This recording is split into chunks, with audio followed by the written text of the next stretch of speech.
I'd like to bring up next the DA from Putnam County, and his name is Robert Tendy. What makes it even prouder for me is that he is born and raised in Whitestone, Queens, Flushing, Queens. His mother still lives there. She's 96. And he graduated from Bishop Riley High School that we all know today as my husband's alma mater. It's now known as St. Francis Prep. And he went to St. John's University, and now he is the DA of Putnam County. A round of applause, please, for Robert Tendy. Thank you. Thank you very much, Vicki. I got to tell you, you really don't need me. You guys are just amazing. You're so full of energy. You're so full of life. So I'm leaving.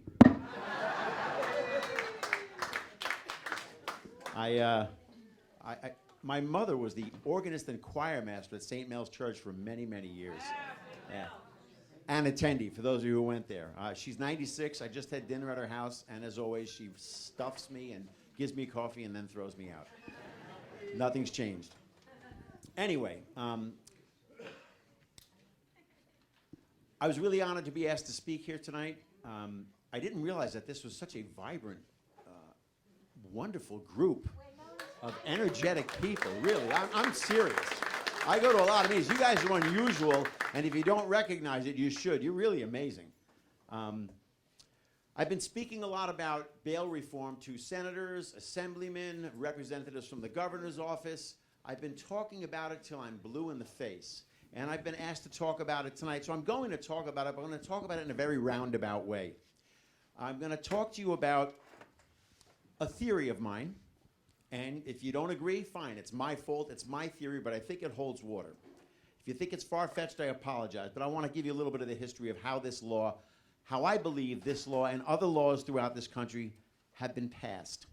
About 5 years ago, you may recall, a New York governor said the following words: "Extreme conservatives have no place in the state of New York." Because that's not who New Yorkers are. He was specifically referencing people who believe in protecting the rights of unborn children, people who believe in traditional marriage, and people who believe in the Second Amendment. He was specifically referencing them. If that's how you think, then you have, quote, no place in the state of New York. Now, I'm not here to advocate for position on any of these. I have them. They're right in line with yours, but that's not what I'm here to talk about. I'm here to talk to you about how statements like this should be of great concern to every American, left, right, or center. In 2008, a presidential candidate gave his opinion about residents of small-town USA, and he said, you go into these towns in Pennsylvania, and like a lot of small towns, it's not surprising, they get bitter. They cling to their guns or religion, or antipathy to people who aren't like them, or anti-immigrant sentiment or anti-trade sentiment as a way to explain their frustrations. It's a direct attack. A direct attack, a public attack on an entire group of people. Small-town America. Bitter. Stupid religious people. A couple of years ago, a congresswoman speaking at a rally said regarding members of the Trump administration, you see anybody from that cabinet in a restaurant, in a department store, at a gasoline station, you get out and you create a crowd and you push back on them and you tell them you are not welcome anymore anywhere. This is a congresswoman. About 5 months ago, and I'm going to tie this in, I promise you, to bail reform. About 5 months ago, then candidate for president of the United States, Robert Francis O'Rourke, said a few things to great applause. To great applause. He said on national TV to the whole country that regarding certain legally owned rifles, quote, hell yes, we are going to take your AR-15, AK-47, and people applauded wildly. Later, when asked how he was going to enforce a mandatory buyback, just governmental confiscation, he said, I presume my fellow Americans will do the right thing and follow the law. Listen to this. I presume my fellow Americans will do the right thing and follow the law. I got a question. If your fellow Americans are going to do the right thing and follow the law, why are you bothering to take their guns from them? Shouldn't you be taking the guns from the people who don't follow the law?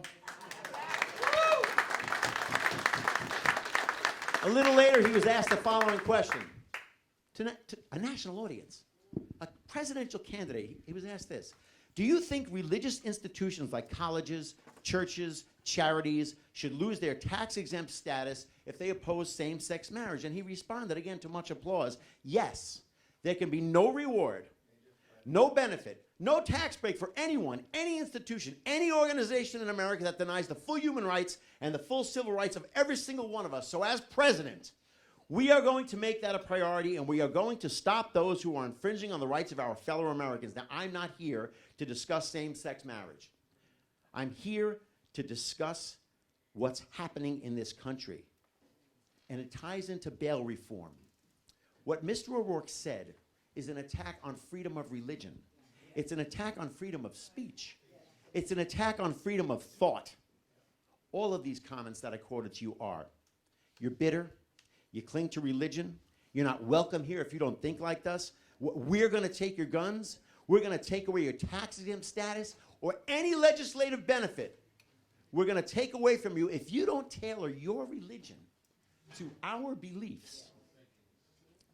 Of course, if you do tailor your religion to our beliefs, then we'll grant you all the wonders that government can grant. So, former congressman and a presidential candidate didn't understand that this thinking is exactly what was being prohibited by the following words. Congress shall make no law respecting an establishment of religion or prohibiting the free exercise thereof or abridging the freedom of speech. It's the First Amendment. He actually said on national television as a presidential candidate, and people applauded wildly, he actually said, we will prefer your religion if you think like we think. He expressly stated this before a national audience.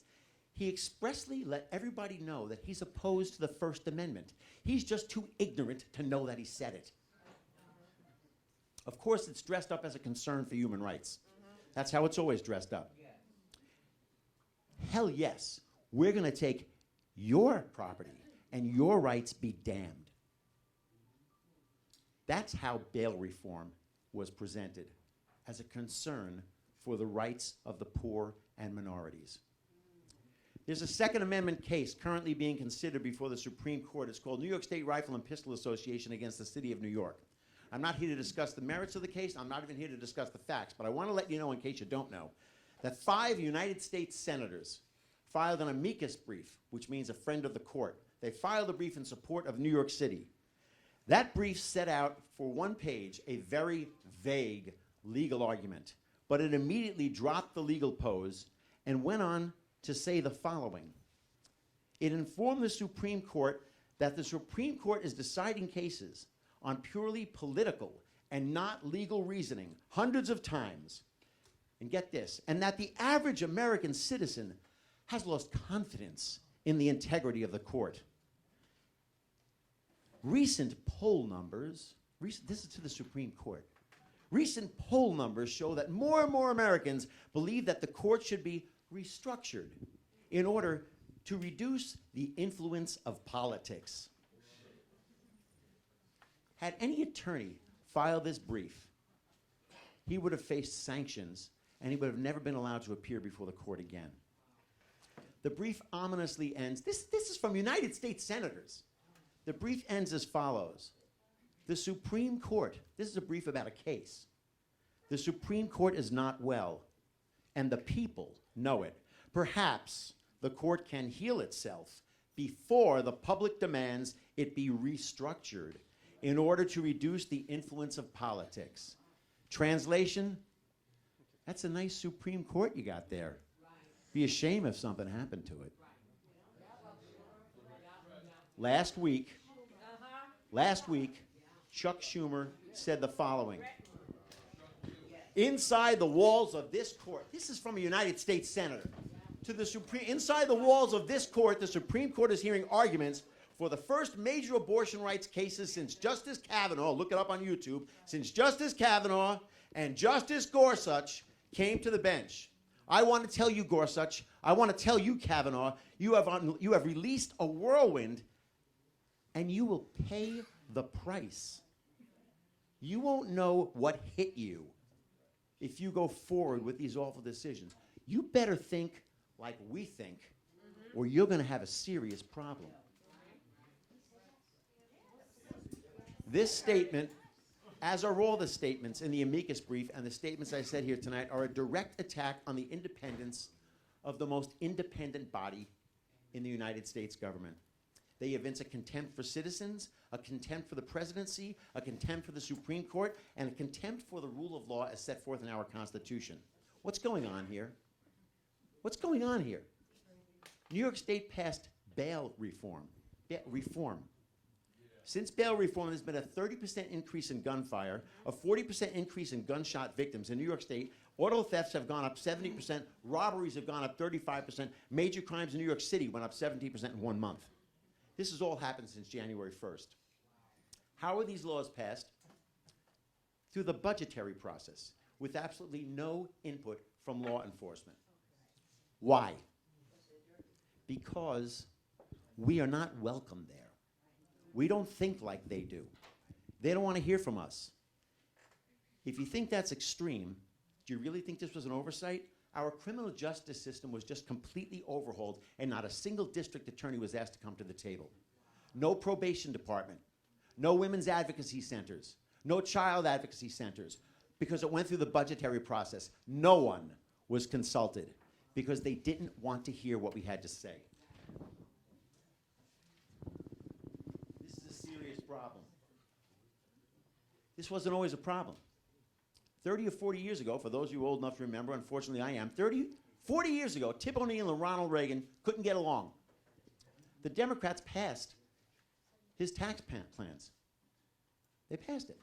And it led to a great economic recovery. Unfortunately, the Democrats tried to criticize it every step of the way, but they passed it. In 1996, Bill Clinton signed the Welfare Reform Act. He could have vetoed it. He could have vetoed it. He wouldn't have been overruled, but he didn't. He voted for it. He actually called it a decent welfare bill, pardon my language, it's his language, a decent welfare bill wrapped in a sack of shit. But he signed it and it worked. Had the legislature or the governor asked us, we could have told them that drug addicts are going to suffer. Addicts are going to suffer. Enrollment in drug treatment court is going to drop precipitously, and these addicts are now at risk of death. Domestic violence victims are going to be re-victimized again and again and again. I've seen it.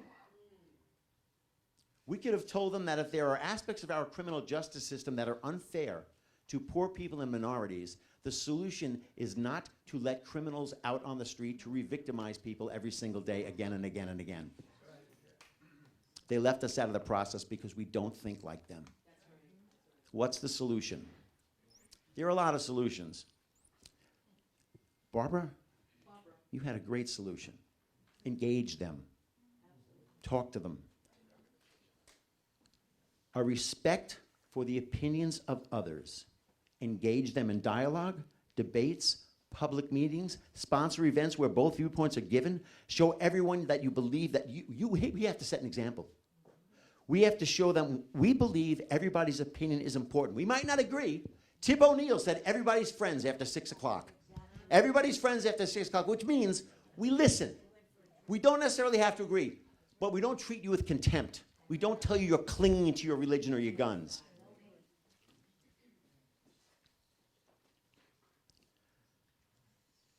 I have found that engaging many people who had some vague notion about the criminal justice system being unfair, I found that when you tell them what the bail reform law actually does, they're in shock. They didn't realize it. Things are going to get better. They always will get better. We've been told time and time again the Republican Party is dead. It's not dead. It isn't dead at all. Some people at meetings like this, I hear them say, we're a bunch of dinosaurs. You're not, you're seeds. It's up to you people. It's up to you people to carry this message forward, and I urge every single one of you to do it. Be vigilant. Understand that there are people who don't respect your opinion, who don't want to hear from you, who believe you're not welcome because of your beliefs. Whatever they are, don't be one of those people. Write to your senators, write to your congressmen, write to your assemblymen. Talk to them. I don't care what party they're from. You talk to every single one of them real quickly.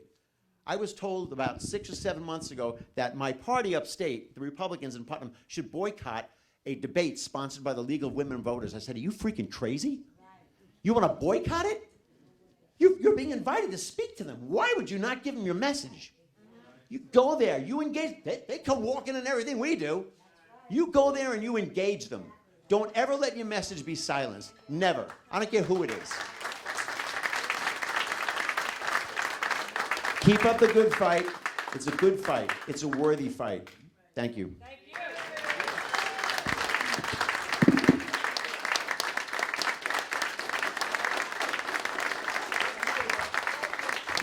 I wasn't Vicky and Barbara, but I tried.